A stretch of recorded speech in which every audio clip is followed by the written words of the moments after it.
Halo teman-teman, Assalamualaikum warahmatullahi wabarakatuh. Kembali lagi bersama saya, Bu Nana, di channel Guru Kreatif 4.0. Nah, hari ini kita akan melanjutkan pembahasan mengenai soal-soal P3K. Jadi, video ini merupakan video ke-6 dari kami. Nah, teman-teman, kami membuat video ini itu sebagai bentuk persiapan untuk teman-teman menghadapi tes P3K yang nantinya akan dilakukan atau dilaksanakan pada Maret 2021. Nah, video kami ini nanti kami akan utarakan bagaimana bentuk soal dari P3K itu sendiri, bagaimana berapa jumlah soalnya, dan bagaimana soal-soal yang sering muncul. Jadi, bagi teman-teman yang penasaran dengan video-video sebelumnya, kami sertakan linknya di kolom deskripsi. Jadi, tanpa perlu menunggu lama, silahkan atau mari kita lihat pembahasan soalnya.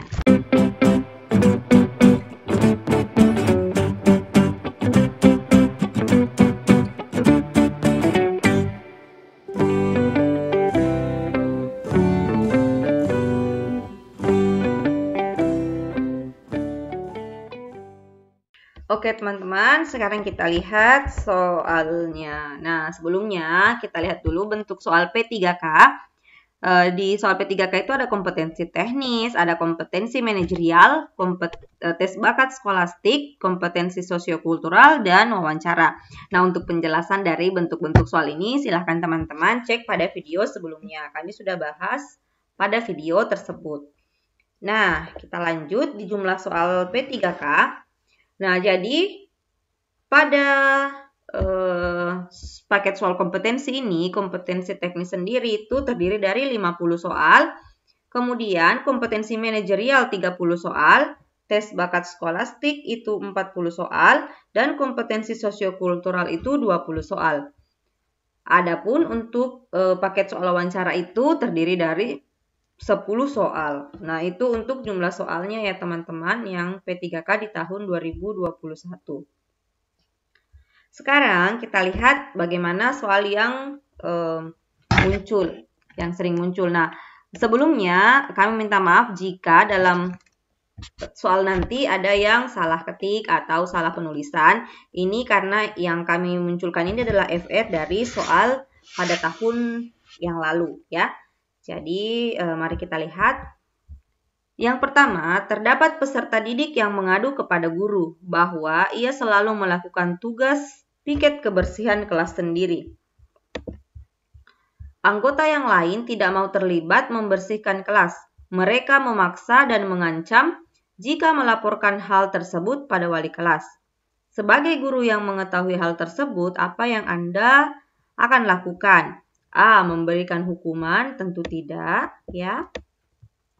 Guru melakukan evaluasi keterlibatan siswa terkait kegiatan piket kebersihan. Ini boleh. Ini boleh saja, tapi kita mencari yang paling tepat dulu.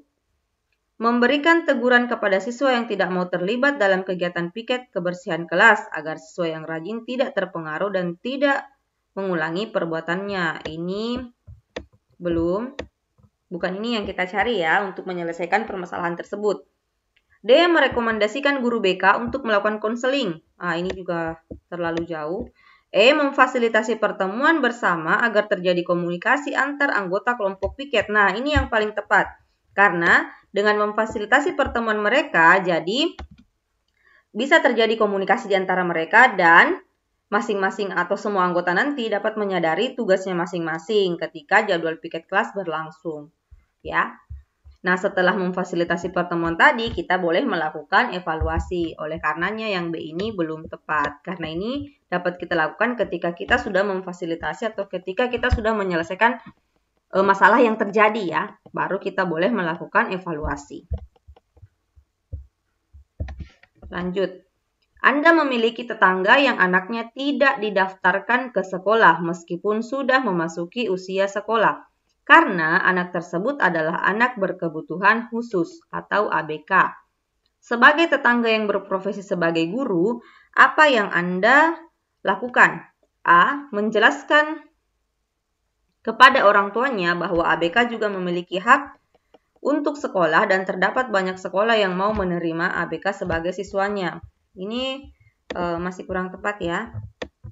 B. Menyarankan kepada orang tuanya agar menyekolahkan anaknya di sekolah luar biasa agar tidak melanggar hak asasi manusia. Betul. Kita yang harus kita lakukan bukan menjelaskan, tapi memberi saran kepada orang tuanya agar menyekolahkan anaknya di sekolah luar biasa. Itu yang perlu kita lakukan. C. Meminta aparat desa. Ini tidak tepat. Meminta guru SLB atau guru pendamping khusus untuk mendatangi dan meyakinkan orang tuanya. Oh, tidak. Meminta aparat dinas pendidikan, apalagi ini ya. Nah, jadi yang paling tepat tadi adalah kita sebagai guru dan sebagai tetangga yang peduli, kita menyarankan kepada orang tua anak tersebut. Lanjut. Seorang guru mendapati beberapa siswa yang belum mengumpulkan tugas pada tenggang waktu yang telah diberikan, dikarenakan tugas yang menumpuk dari mata pelajaran lain. Jika seandainya Anda sebagai guru, apa yang Anda lakukan? A. Memberikan fasilitas untuk berdiskusi dan mengajarkan pada siswa tentang bagaimana cara mengatur waktu dengan baik, serta bertanggung jawab pada tugas yang diberikan. Nah, ini betul sekali teman-teman. Di option A saja sudah dapat betulnya ya. Nah, ini betul sekali. Karena masalah pada anak ini adalah manajemen waktunya yang tidak bisa ya. Jadi dia tidak mampu mengatur waktu untuk agar tugasnya dapat selesai tepat waktu walaupun banyak. Jadi yang perlu kita lakukan adalah berdiskusi pada siswa tersebut dan mengajarkan mereka bagaimana cara mengatur waktu yang baik serta bertanggung jawab pada tugas yang diberikan. Ini yang benar. C, D, E. Kita eliminasi saja ya. Next. Saya adalah orang yang menjunjung tinggi apa yang telah menjadi prinsip yang saya katakan. Seandainya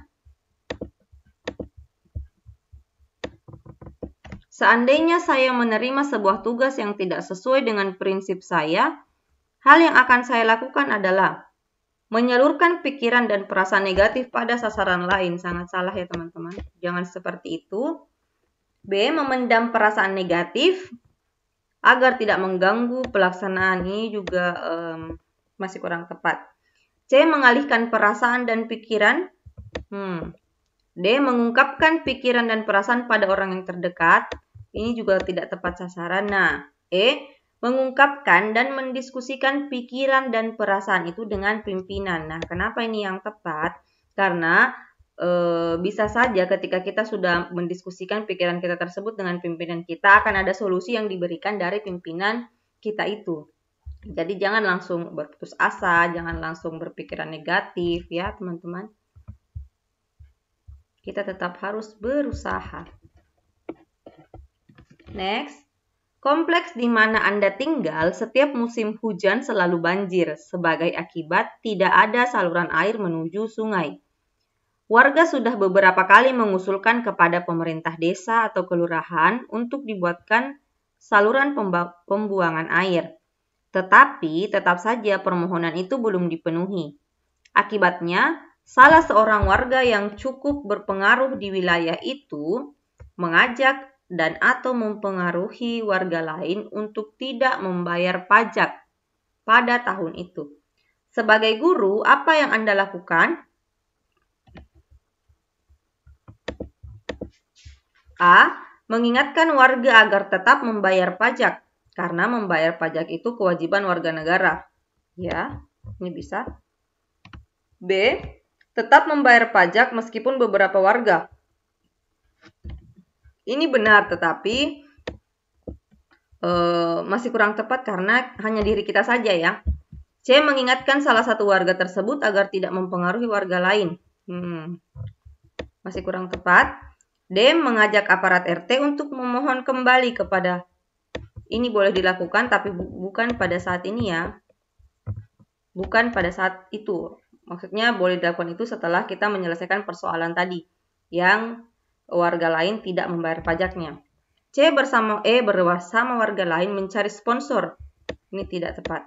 Jadi tadi yang paling tepat adalah mengingatkan warga agar tetap membayar pajak karena membayar pajak itu kewajiban warga negara. Nah, setelah kita mengingatkan warga lain untuk membayar pajak, kita boleh mengajak aparat RT untuk memohon agar dibuatkan saluran air, tapi tetap harus membayar pajak.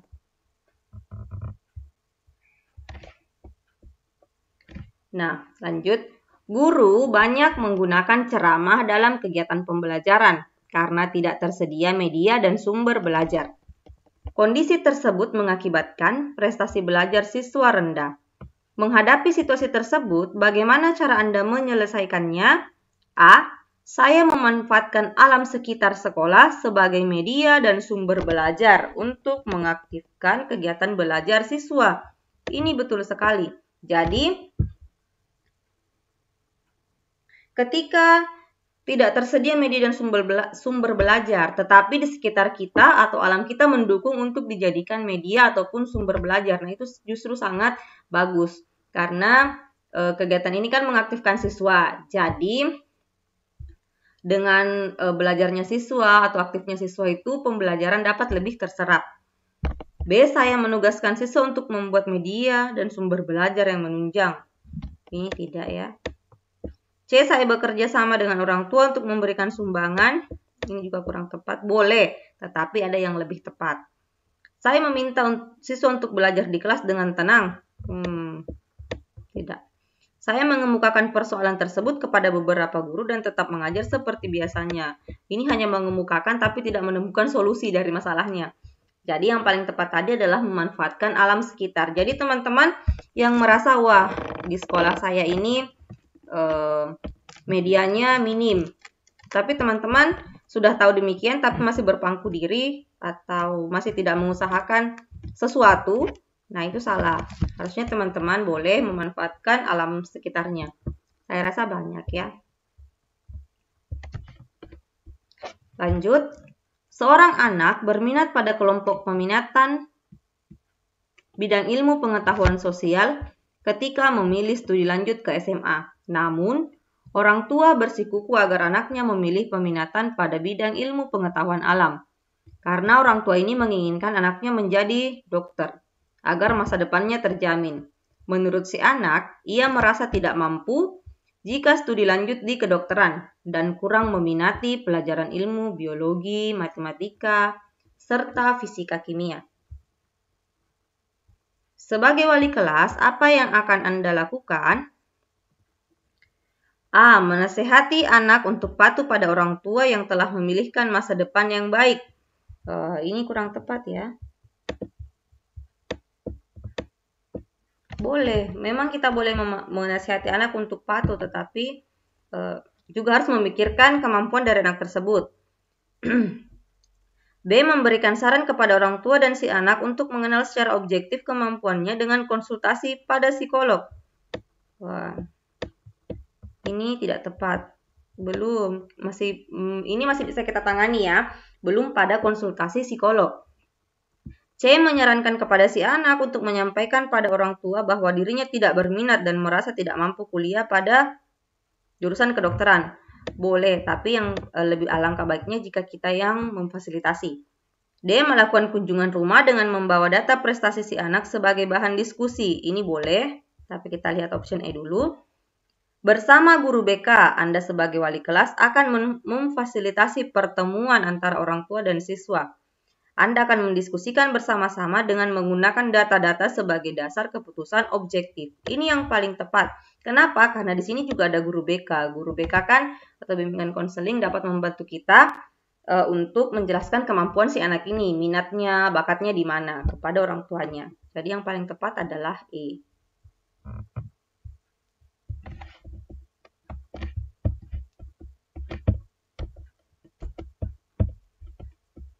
Nah, lanjut. R adalah siswa kelas 6 SD yang pintar dan sangat